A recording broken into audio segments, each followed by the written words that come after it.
Our next presenter, Thomas Constantine Diamantopoulos, lives in Sammamish, Washington, nearby, and is a high school student at Eastside Preparatory School. He joined NAVA in 2024 after his friend and fellow presenter at this meeting, Denise Egan, got him into vexillology. Thomas designed the flag of the 31st International Congress of Vexillology, which will be held in France next summer and has been mentioned by President Heimer. Thomas. Thank you for that introduction. My name is Thomas Constantine Diamantopoulos, and this is my presentation, Sewed in Code, How Flags and Emoji Compare, Contrast, and Converge.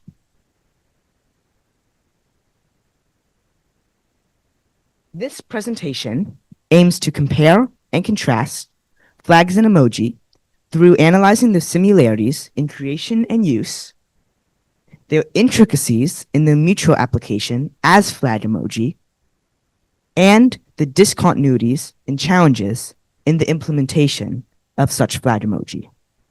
My goal is to understand how the permanent and careful world of emoji encoding can or cannot successfully overlap with the limitless and protein world of flag design. I'm going to start with slides defining emoji and giving some of their history.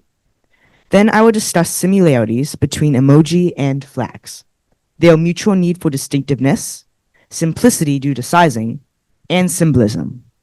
After that, I'll explain the history and mechanisms behind flag emoji, and then I'll describe the problems and discontinuities that flag emoji have faced.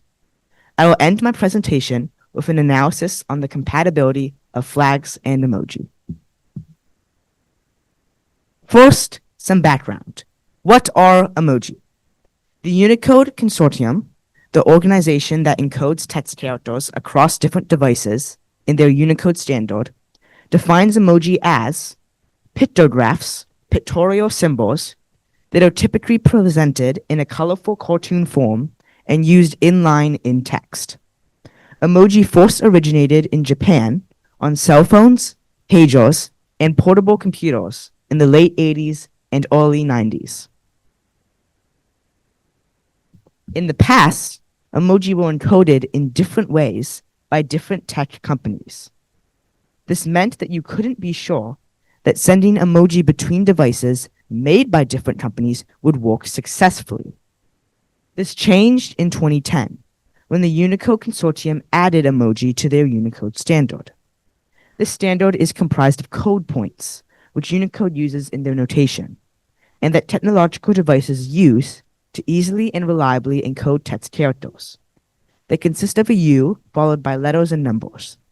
Here, for example, is the code point for the purple heart emoji, U+1F49C. Most emoji characters have their own code points, but there are also emoji sequences made of multiple code points strung together, but rendered as a single emoji by devices or apps operating system. Once an emoji code point is added to the Unicode standard, it cannot be removed. The vendors may choose which emoji they wish to render. The provider of the device or app will often render their own designs for emoji characters, which means an emoji displayed on an Apple device will look different than on an Android device. This graphic shows how the saluting face emoji appears on different platforms.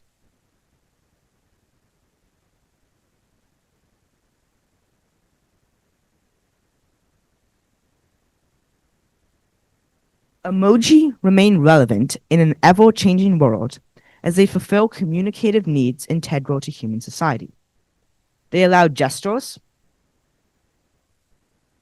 intonation, and facial expression to be replicated in digital communication, allowing us to socialize more effectively in an environment we haven't evolved to communicate in. Not mere fads, but important linguistic tools, emoji are intellectually rigorous to analyze in presentations such as this one. In the following slides, I will discuss the similarities between flags and emoji. I will give examples of guidelines that proposals for new emoji must meet to be added to the Unicode standard, and I will compare them to flag design best practices. One of the current selection factors in Unicode's emoji proposal design guidelines is distinctiveness. They give the example of the beer mug emoji being distinctive enough to represent beer in general, many different types of beers, even though certain beer mugs in real life may look different than how vendors display the beer mug emoji. Now, the beer mug emoji succeeds because it features unique imagery that's not represented by other emoji, so it can stand on its own without relying on larger concepts. There wouldn't be a need for a more specific mug of light beer because the beer mug itself occupies a group that cannot be easily distinguished. It itself is distinctive enough. Now, we see the similar need for this being recognizable on its own terms in vexillology. Distinctiveness is the fifth principle of Ted Kaye's famous booklet, Good Flag, Bad Flag. Kaye writing that sometimes the good designs are already taken. On this principle, Ted Kaye holds the flag of the Canadian province Manitoba in low regard, saying that while the British red ensign signifies connectedness within the Commonwealth, the distinguishing feature is the small shield. Better to have used the bison as the main flag symbol. A flag, like an emoji, will lose impact when it casts away its unique attributes to appeal to existing elements. Like emoji, a flag must be distinct and recognizable, especially given both their small sizes of display. In both emoji and flags, it is important to ensure that the design is simple enough to remain recognizable at small sizes. Unicode's emoji proposal guidelines require images of proposed emoji in a small 18 by 18 pixel size. And Jennifer Daniel, the head of Unicode's Emoji Standard and Research Working Group, created a monochrome emoji font for Google, the intention of creating a simpler emoji font. The font, Noto Emoji, is intended to be simple so that the designs can represent broader and thus more useful concepts. Now, this fits with the idea expressed in Good Flag, Bad Flag, that a flag should be simple enough that a child could draw it from memory. Because in both emoji and flags, the design needs to be simple enough to be seen at a small scale and then understood and applied by a broad audience. The small image sizes that are mandated in Unicode's guidelines have their equivalent in vexillology as well. Good Flag, Bad Flag, famous for its Keep It Simple guideline, offers a blank area to draw your flag that is less than a square inch. The vexillologist Olaf Eriksson held that if you could not get your flag design down to the size of a postage stamp without a loss in detail, then the design was a bad one. Both the flag designer and emoji proposer must consider how the product will look at a small scale, and then ensure that the design choice is simple enough to prevent information loss in a small form. Emoji rely on cultural context and symbolism for their interpretation. We can see this with the example of the sleepy face emoji, shown here as it is displayed on Samsung, Apple, Microsoft, and Google devices. As its Unicode name conveys, sleepy face was intended to represent a face feeling tired or sleeping. How? The drop on the face is meant to be a bubble of mucus from the nose, which funny, but in anime and manga, it is used to show that a character is tired or sleeping. And this is how the emoji is often used in Asia. But in the Western world, the drop is instead interpreted as a teardrop, so people often use it to represent feeling sad. Neither meaning is wrong, but shows that cultural context shapes how an emoji is used. So when considering new emoji to add, Unicode has a requirement to consider existing cultural context or ideas that will underpin how the emoji will be used, with one of its selection factors for proposal being multiple meanings. Now, flags rely on symbolism and cultural context as well. The second principle of Good Flag, Bad Flag is to use meaningful symbolism, instructing the designer to consider history, cultural heritage, emotional value, branding, and usage. Examples abound in practice, from Turkmenistan's flag depicting traditional rug patterns, to the flag of the Iroquois Confederacy depicting the color of wampum shell beads. Both emoji and flags carry cultural importance and symbolic meaning. So, in summary, emoji and flags share similarities in their designs for proposal, in their guidelines for proposal and design. They must be distinctive to hold public attention, simple due to constraints of sizing and to appeal to a broad audience and idea, and symbolic in their cultural meaning. So it is only fitting that such similar devices should converge in flag emoji, emoji that represent and all flags, the history and nature of which I will discuss in this next part of this presentation. Flag emoji have been around as long as emoji themselves. The first flag emoji was the Japanese flag, which was included in Japanese tech company Sharp's 1988 PA 8500, a personal digital assistant. The first famous emoji sets only added a few new flags to this catalog at first. For example, telecom company SoftBank's 1999 set included a Japanese flag and a checkered racing flag. But SoftBank would soon add much more. In 1999 to 2000, SoftBank's new set added the flags of China, Germany, Spain, France, the United Kingdom, Italy, South Korea, Russia, the United States, and a second Japanese flag design that was flat and not waving. Soon after, SoftBank gave all their flag emoji a waving appearance and rendered their previous waving Japanese flag as two crossed Japanese flags. SoftBank would keep this same group of flags until 2014, where their last emoji set included a triangular flag. SoftBank's basic set of flag emoji, 10 specific countries, plus checkered and crossed flags, would be copied by emoji vendors, often with the addition of a triangular flag. AU by KDDI's 2001 set and Apple's original 2008 set demonstrate this. But for Unicode, a body which was created originally to internationalize software, this limited set of countries was not enough. However, Unicode also found that supporting a separate character for every national flag was impractical. To prevent this, Unicode added 26 characters called regional indicator symbols. On their own, these symbols looked like small Latin letters. But when placed in a two-letter country code sequence, like US for United States, platforms rendered them as the corresponding national flag. The sequences are taken from the International Organization for Standardization. This update occurred in 2010 as a part of Unicode 6.0, and it means that national flag emoji are encoded in a unique way, different from most emoji. Though country flags are implemented through simply using two regional indicator characters, the flags of divisions of countries and non-geographic flags are implemented differently. Divisions of countries, or also known as subdivisions, are implemented with sequences using a black flag emoji, their country code, their subdivision code, and a cancel character. The flag of Scotland, for example, is a sequence of multiple characters.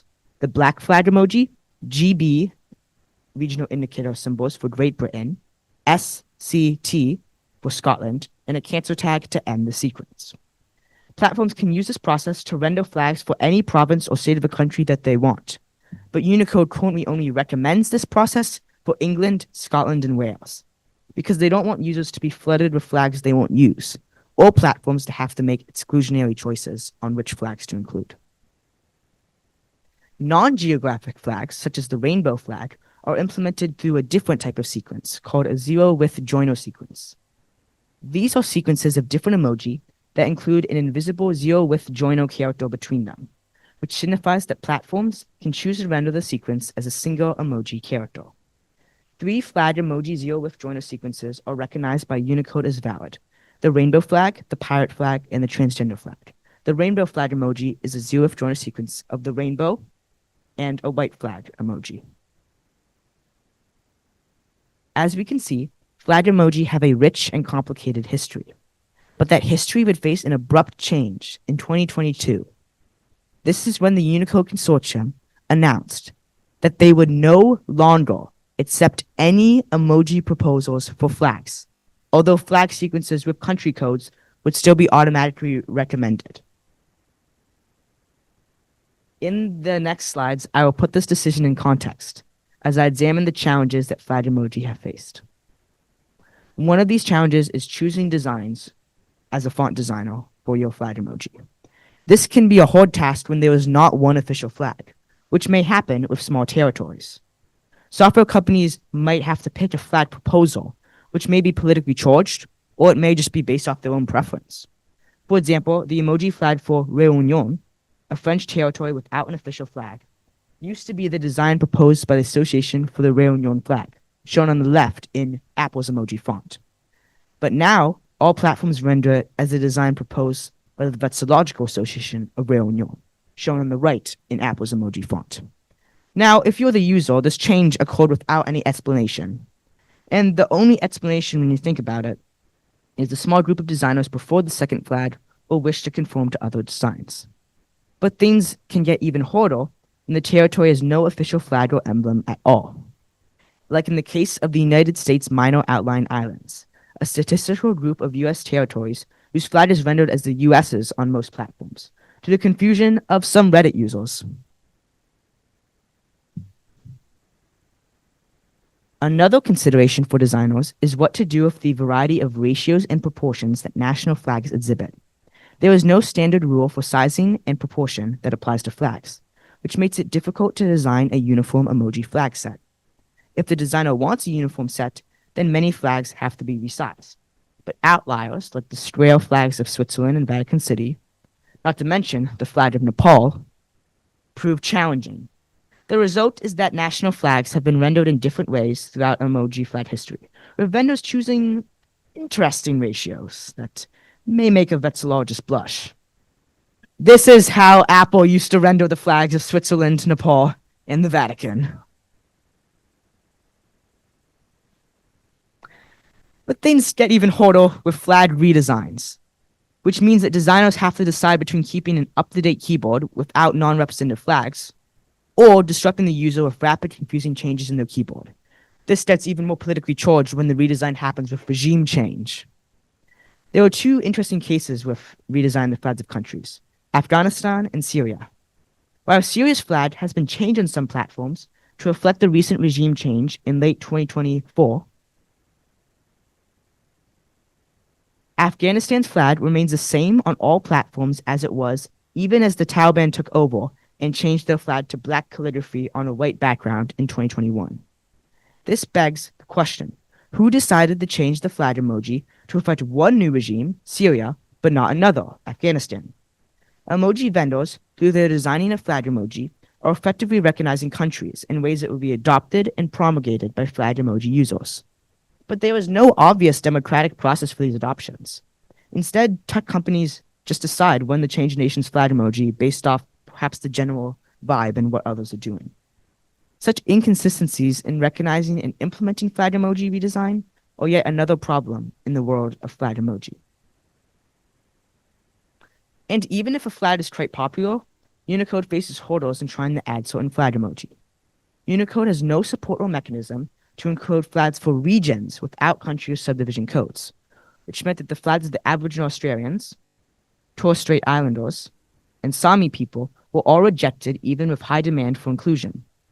Meanwhile, the transgender flag, while designed in 1999 by Monica Helms and even raised in Philadelphia in 2015, was not approved as an emoji until 2020. When a lobster emoji was added in 2018 before this emblem of identity, the activist Troy Craggs wrote with vitriol, Unicode granted the lobster emoji proposal, arguing that people suffered frustration and confusion at having to use a shrimp or crab emoji instead of a lobster. Imagine if that was your gender. Surely we deserve the same rights you have afforded crustaceans. Unicode may be trying to avoid the approval of ethnic group-based regions or queer emblems to stay objective and neutral, but that meant taking its own political stance against change. Unicode's own blog states that with emoji flags, the addition of one creates exclusivity at the expense of others. So Unicode may have tried a nobody can have it solution to complex issues of identity and diversity. Some of Unicode's guidelines for emoji proposal don't even line up with important flag functions. While Unicode's emoji guidelines do not accept furthering a cause as a justification for adding a new emoji, flags are often created in service of causes, such as in the state flag changes of Mississippi and Minnesota. which removed white supremacist symbols and indigenous erasure as conscious attempts to counter racism. Furthermore, Unicode's guidelines reject emoji that are transient for backwards compatibility. But in the world of flags, constant changes and redesigns, like in the redesigns of the LGBTQ pride flag, for example, are normal. There are multiple problems flag emoji face in the proposal and acceptance process, which gives us insight on key differences between the two mediums. Emoji font sets require that consistent designs be assigned to each code to ensure compatibility. Meanwhile, flags prove challenging with the occasional lack of officiality, sizing differences, and representation of controversial new regimes. In hard copy flag production, you can choose how to address these issues via the market. With emoji, Unicode has to minimize these challenges to avoid backlash from the public, who cannot give substantial input on the process. While real-world flags are useful vehicles for identity and for political purposes, when put into a strict world of emoji encoding run by a universal standard, such purposes must be watered down, identities watered down, or eliminated. The specific identities expressed with flag emoji cannot compete with often universal emotive signifiers, and their carefree, personal, and democratic matter cannot often be reconciled with the bureaucratic and technocratic world of Unicode. I have one more slide, if that's okay. In conclusion, flags and emoji appear similar in both their construction and in their use. Both thrive in small-sized, meaningful, busy environments where simplicity, symbolism, and distinctiveness are paramount. And both effectively evoke reactions and emotions through simple ideograms. You may find little difference between the two mediums in their offspring of flag emoji, which utilize unique sequences of code and have been constantly updated so that a user has a range of countries and identities at their fingertips. But a flag can be removed. It can be taken down, flown at half-mast, or redesigned following waves of political change. Emoji live in a less democratic realm. As Unicode characters for a universal world, they must conform to bureaucratic standards. This is difficult for flag emoji, and certain controversial identity-based constructs have caused countless headaches for developers. So it should come as little surprise that Unicode refused any further proposals for flag emoji in 2022. In NAVA's flag design forums, Ted Kaye has often said that when trying to make an official flag, the design itself is not the most difficult part. Most of the hard work lies in navigating the political processes. I think this is an important insight for vexillologists. Though the flag itself may be flashy and interesting, it must be understood in the vein of the institutions that have worked to give it prominence. The saga of flag emoji is one where the mediums that come together are very similar, but there are ultimately key institutional differences that separate the two fields into different realms. When studying how flags relate to other kinds of symbols, it is crucial to consider the role that institutions play in shaping or disrupting such a relationship. Thank you. Yes. Is it a conference? Is it some type of trade group voluntarily put together by these tech companies? What kind of an entity is it? That's a good question. Unicode is a nonprofit that originated to make sure that tech standards would be encoded properly. And members of the board are, I think, based off major tech companies. Anyone can submit such a proposal to Unicode, but it must force and go through their members. Yes. Oh. Thank you. Thank you very much for the talk. It's pretty you. enlightening. Apparently there has been a ruling that they will not add any new flag emojis. Yes. What about deleting some of countries that may no longer exist? I'm thinking of British Indian Ocean territories, things like that, that aren't going to be having that flag anymore. So that is a very good question.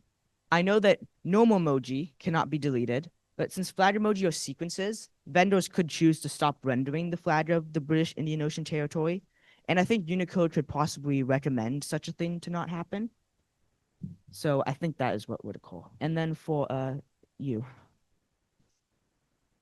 So, Unicode said that they won't be adding any more emojis, but what about Sark? Because it got added also.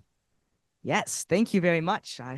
Sark is an interesting case, and I'm happy that someone has heard about it. So though Unicode was not adding any more flag emoji proposals, it still said that it would include emoji flag. It would recommend sequences that, when based off their indicator codes. SORC had recently gained a special status as a territory according to the International Standardization Organization, so it automatically was recommended as a new flag, though. Yes.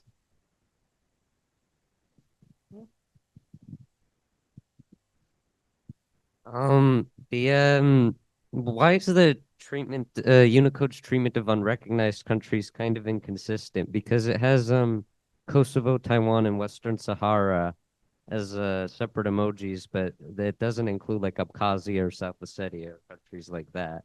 Is it just because of like, isn't Unicode is based in Japan, right? I think. I am not sure where Unicode Right. is based, but their recognition of flag emoji is based off the International Organization for Standardization, which is the one that originally made those two-letter country codes. These country codes can also be seen in a web subdomains as well, like .us or .gr. But it basically, any recognition of disputed territories has to sort of go through them first. Yes. Hi, it's a great talk. Thank you. I was wondering, is Unicode willing to take advice or have advisory partners like NAVA to advise them on the continuation of flags that change their policy rather than think that we know enough to Yeah. make our own decisions? That is a good question. I am not aware of which groups Unicode works with. I do know that they are trying to add less emoji in general, so it might be somewhat hard to have them to reverse a specific type of less flags, but I guess I'm not sure, but that would be an interesting thing to try out.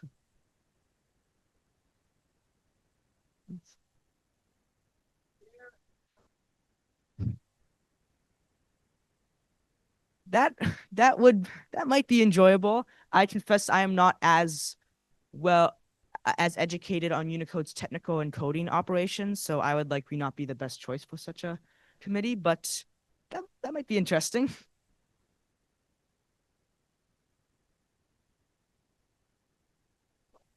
Thank you. One more question. This is more of just a comment than a question, Yes. tying to the bit about the Afghanistan flag. All of the manufacturers that I work with, both in the United States and overseas, do not stock or manufacture the current flag of Afghanistan. So I would just say that they're probably following just standard operating procedure of not recognizing that flag, because there's no manufacturers around that I work with or have seen who make that flag. So right now it's kind of a swept under the rug Yes, I flag. agree with that. I think even the UN seats uses the old flag.